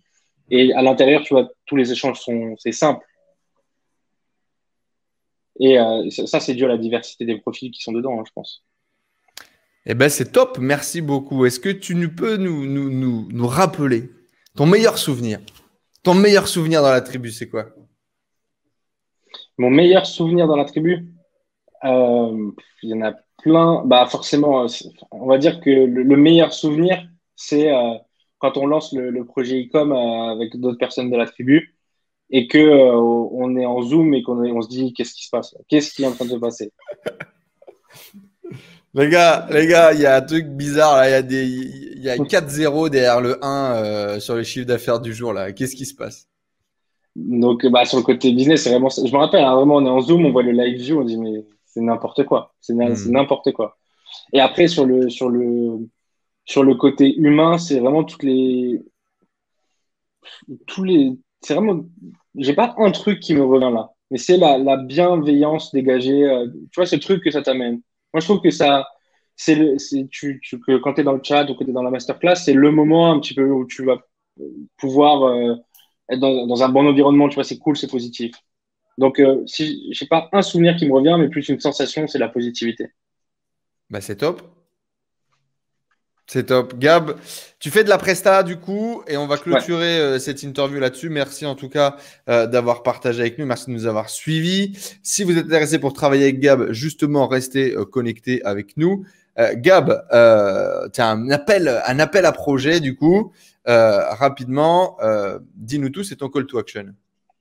Et si vous voulez faire un site internet plutôt WordPress, WooCommerce, si vous faites de l'e-commerce, ou du développement plus technique, développement custom, que ce soit des plugins WordPress si vous avez des fonctionnalités que vous voulez développer, ou même des choses beaucoup plus techniques, n'hésitez pas à nous contacter, on discutera ensemble et on verra comment est-ce qu'on peut vous accompagner du coup dans votre projet. Il y a un petit lien là, dans tous les cas, You Can Book Me certainement pour réserver un petit call. Vous aurez quelqu'un au téléphone pour récupérer votre cahier des charges, votre projet et voir justement pour pouvoir travailler avec Gab. Pour information, Gab a travaillé sur plusieurs des sites e-commerce sur lesquels on tourne. Et voilà, on recommande le travail de Gab avec grand plaisir. Dans tous les cas, vous savez que je ne mets personne au front que je ne recommanderais ou que je ne paierais moi-même. Voilà. Comment on dit en anglais, c'est put your money where your mouth is. En français, ça serait un peu bizarre. Mets ton argent où ta bouche est. Je vais peut-être pas mettre ma bouche partout quand même. On va faire attention à ce qu'on raconte.